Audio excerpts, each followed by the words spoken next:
So the man I'm displaying here is the new US ambassador to South Africa, Leo Brand Bozo the third. He was appointed recently by President Trump. And today, there's been another announcement.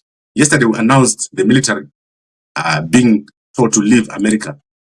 Today, there's been a new announcement where the United States has blacklisted 3 South African aviation companies for training Chinese pilots on NATO technology.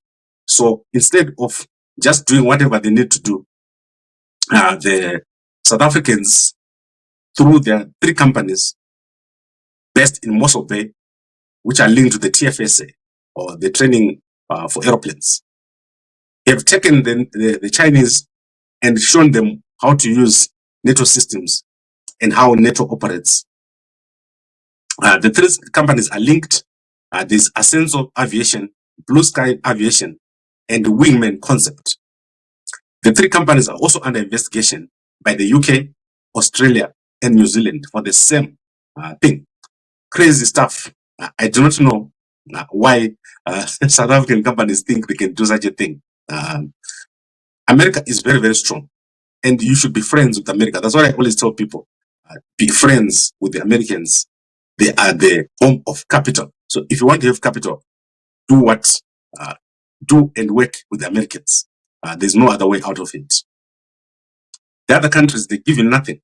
So if you look at countries like China, China is going to give you a building, but they'll never leave you a system.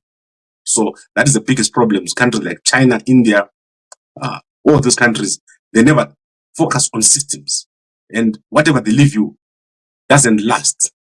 That's why you see in South Africa, they can have infrastructure, but there is general collapse in the government because of lack of systems. Fraud, waste, and corruption. That is the worst thing in the South African government. Unfilled positions. If you go to the South African government, the number of deputy director and director level positions that are not filled or that are acting is shocking. Systems are collapsing. That is, information systems are collapsing. And within a short space of time, you are going to see capital flight, because as infrastructure deteriorates, it chases away investors. And you need a government like the United States guys. They know how to set up systems. So if you bring in the Americans, they will know how to set up a system, and you have a country that develops rapidly. So I estimate that the South African economy is 1/10 of its size, what it's supposed to achieve. If you were to put high-speed rail in South Africa, the economy would dramatically improve. At the moment, it's taking hours and hours for the ordinary people to travel in South Africa. And there is no plan for high-speed rail. The current existing rail is collapsing in South Africa. And the Gautrain has been planning for years and years. They plan forever, and nothing's happening since 2010. That is almost 20. We're looking at 15 years right now without any massive development on the Gautrain. So the Americans critical, and a good relationship is essential with the Americans. This is something that people need to talk about. And also remember, there was a strategy on Africa by the Americans at the time that the Americans put out this strategy. I questioned the involvement of Africans in this strategy. We need the Americans to come back with a new strategy for Africa, because there is no other way that Africa is going to develop without the Americans. And I can tell you, if you've never been to America, you never understand what I'm talking about. The Americans, you can't even compare the scale of the economy of America and African economies. You can't compare it. It is important for African countries to connect to the American economy, and you do very, very well. Capital will just flow, because the amount of money that the Americans have got, if they give you 50 billion, they feel nothing. It's nothing to them. And that is the kind of money that is needed. For example, Zimbabwe would need at least 100 billion to go back to normal.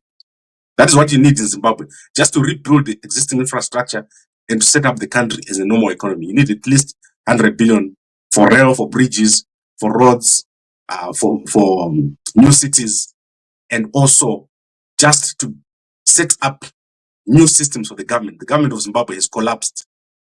one of the treasury systems of Zimbabwe, the main treasury systems, the guy with the password died. Can you believe it? The guy who had the password on Tuli Ngobe's office died. He died with the password. The whole system was then thrown away. Can you believe it? At Zimra, our biggest tax collector, the e-services system has collapsed. It's not functional. And almost every government department, including the title deeds system, is not functional. So there is no government in Zimbabwe. That is why Mnangagwa can wake up in the morning and do what he likes. There is no government, there's no accountability, fraud, waste, and corruption. That is what you see in the country of Zimbabwe. And South Africa is following closely. South Africa following very closely, especially with the adventure with the Iran and Hamas. That is crazy. The Americans are furious with the South Africans over this relationship with Iran and Hamas. So let's see what happens.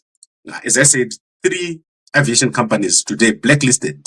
They cannot export, they cannot import into the United States because of the training of Chinese pilots on NATO technologies. Okay,